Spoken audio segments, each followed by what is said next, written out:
뭔가 재능이 아깝다고 생각한 멤버들을 모아서 미스터빅을 만들었대요. 그리고 그 성공의 중심에는 아무 생각 없이 냈던 발라드 하나가 있었어요.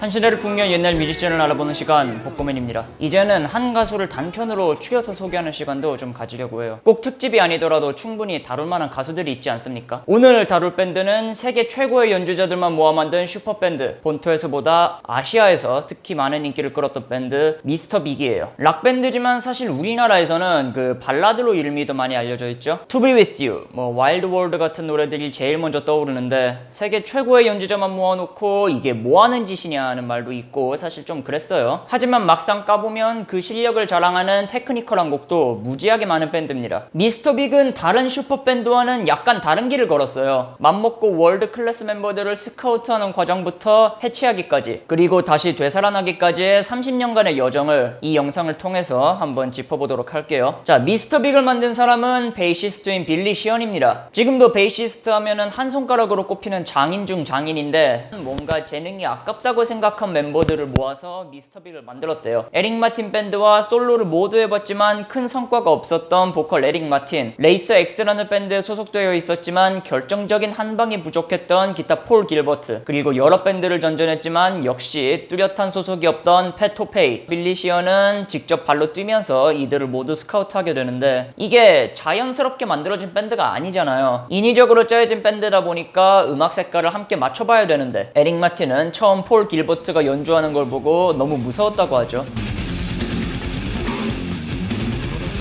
아씨, 이런 음악 하려고 온 거 아닌데. 그래서 서로 간 고심 끝에 음악적 공통점을 찾습니다.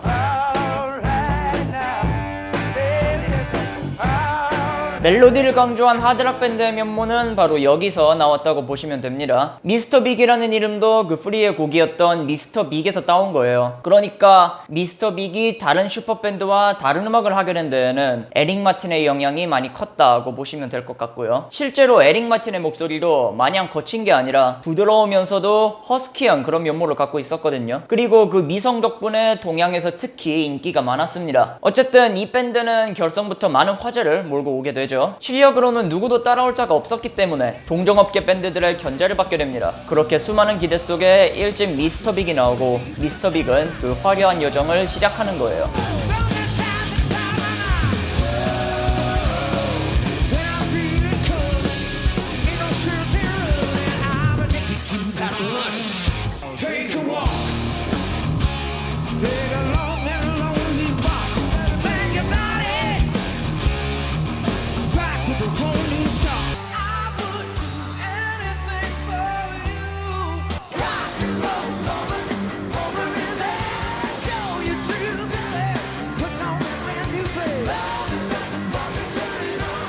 (1번) 트랙 Addicted to That Rush부터 다른 밴드를 길을 팍 죽여놓고 시작하죠. 이외에도 아주 현란한 연주들이 앨범을 수놓으면서 슈퍼밴드로서의 면모를 제대로 보여주는데 Anything for You라는 곡으로 미스터 빅 발라드가 뭔지 보여주기도 하고, 하지만 첫걸음을 뗀 앨범인데도 성적은 그닥 신통치가 않아요. 빌보드 앨범 차트 46위라는 어딘가 부족한 성적. 에릭은 이 성적에 상당히 큰 실망을 했다고 합니다. 하지만 이 와중에 저 반대편 어딘가 섬나라에서는 22위라는 호성적을 기록. 사실상 미스터 빅은 이때부터 일본과 사랑에 빠지게 되는 거예요. 자, 그리고 이 집이 나오는 때가 바로 1991년. 딱 자기들 같은 긴 머리 밴드들이 끝물을 탈 때잖아요. 그리고 이때 미스터 빅은 기어이 반등에 성공하면서 정점을 찍게 됩니다. 그리고 그 성공의 중심에는 아무 생각 없이 냈던 발라드 하나가 있었어요.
2집 Lean Into It은 사실상 미스터 빅의 베스트 앨범 같은 거예요. 오프닝 곡 Daddy Brother Love Little Boy는 실제로 미스터 빅 공연에서도 오프닝으로 쓰이는데 이 곡의 부제가 The Electric Drill Song이거든요. 이게 진짜 드릴로 기타랑 베이스를 치는 건데 이거는 사실 진짜 오직 미스터 빅이라서 가능한 라이브 아닐까 싶어요.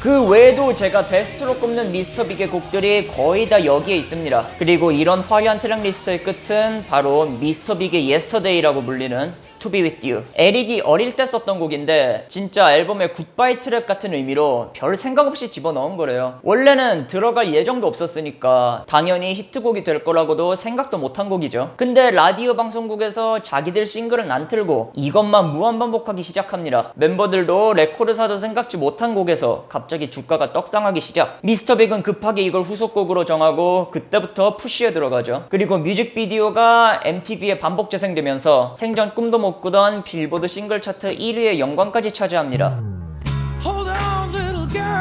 제가 유학가 있었을 때 미스터 빅이라는 밴드가 유명하다는 생각은 크게 안 들었었거든요, 사실. 근데 이 노래만큼은 확실히 아직까지 유명해요. 고전 명곡을 꼽으라면은 꼭 한 자리 차지하는 곡인데 이 노래 덕분에 미스터 빅의 2집 판매량까지 덩달아 떡상, 결국 멀어 보이던 플래티넘을 기록하면서 미스터 빅은 인생에서 가장 바쁜 나날을 보내게 됩니다. 이후에는 미스터 빅이 제대로 여기에 맞들려서 발라드 위주의 마케팅을 하게 되는데 실제로 3집도 전체적인 색깔과 달리 발라드만 싱글 컷이 됐죠. 이전의 성공을 이어가는데 실패하지만 유독 한 곳만큼은 엄청난 충성심을 보여주고 있었습니다. 그곳은 바로 일본이었어요.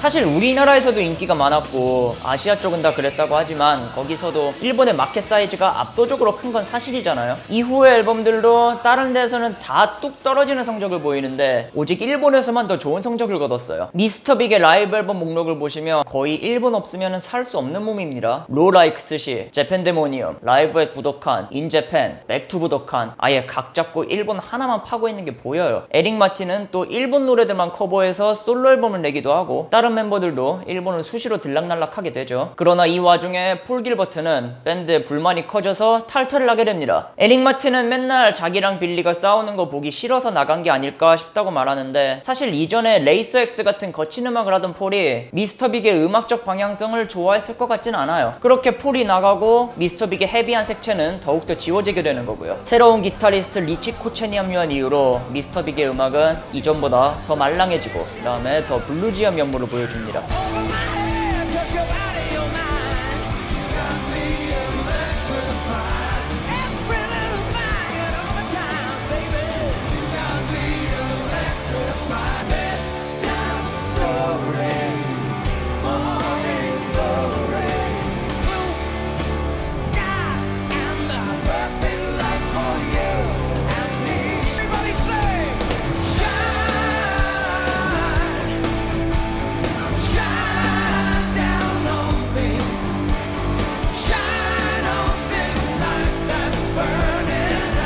이 시절의 미스터 빅은 이미 황혼기였지만 그 와중에도 지금까지 대표되는 곡을 하나 만들어내죠. 바로 샤이니였어요. 하지만 이때쯤 빌리 시언이 밴드를 점점 등한시하는 것 같다면서 멤버와 빌리의 갈등이 심화되고 결국 마지막 투어를 끝으로 2002년 해체하기로 결정이 나는 거예요. 그렇게 다들 7년간 일본도 돌고 일본인이랑 결혼도 합니다. 그렇게 뭐 건강한 삶을 살아가는데 멤버들이 워낙 잔뼈가 굵다 보니까 또 결국 오다 가다 마주치는 사이가 되는 거예요. 그렇게 에릭을 제외한 멤버들의 사이가 좋아지고 마지막엔 에릭까지 부르면서 결국 오리지널 라인업으로 재결성을 선언, 2009년부터 지금까지 아주 활발하게 활동을 계속하고 있습니다. She's looking for a light, but there's nowhere to go. Undertow, back in the show, finally just a joke, but under my skin, I'm still fragile. My faith, I am not okay. The thrill is in the trouble. 2014년에는 그간 군말 없이 밴드를 받쳐주던 드러머 페토페이가 파킨슨병에 걸렸다는 뉴스가 나오죠. 투병 중에도 드러머에서 드럼 프로듀서로 역할을 바꾸면서 미스터빅과 함께 하는데, 이때야 내한 공연에서는 기어이 드럼으로 두 곡을 소화하면서 팬들에게 큰 감동을 안겨주기도 하고, 하지만 팻은 4년간 투병하다가 결국 2018년 세상을 떠나요. 그래서 미스터빅은 이제 마지막 앨범을 준비합니다. 팻 없이 밴드를 계속하는 건 불편한 일이 될 거래요. 팻이 좋아하는 드러머들만 모아서 마지막 헌정 앨범을 준비하고 있다고 하죠. 이렇게 또 한 시대가 저물었어요. 미스터빅은 어떻게든 사람들의 기억에 남아서 역사의 한 부분이 되었습니다. 슈퍼밴드로 시작해서 발라드로 성공, 그렇지만 자기들 아니면 못하는 음악을 선보이면서 미스터빅만의 특색을 만들어냈죠. 제가 미스터빅을 처음 접한 게 딱 2009년 미스터빅이 재결합할 때였어요. 그때 과외 선생님이 자기가 제일 좋아하는 밴드라면서 락키드인 저한테 이 밴드를 추천하셨고, 저는 드릴로 기타를 치는 그 모습에 홀딱 반해버리고 말았습니다. 그리고 혼신의 노력으로 초대권을 구해서 내한 공연 관람. 근데 하필 그 과외 때문에 오프닝 드릴 솔로를 못 본 거예요. 결국 저는 기어이 2018년에 다시 한번 공연을 가서 드릴 솔로를 볼 수 있었고, 오래간 영상으로만 보던 걸 실제로 보니까 전율일더라고요. 물론 페토페이가 빠져서 어쩔 수 없이 허전한 공연이었습니다만은 그래도 이 밴드에 말년을 함께한 것만으로도 행복한 공연이었습니다. 제 팬심을 담아서 미스터빅이 마지막 앨범에서 아주 화려한 불꽃을 태우기를 바라봐요. 미스터빅을 알아봤습니다. 소개 부탁하고 싶은 뮤지션 있으시면 언제든지 말씀해 주시고요. 좋아요와 구독은 정말 감사하게 받도록 하겠습니다. 감사합니다.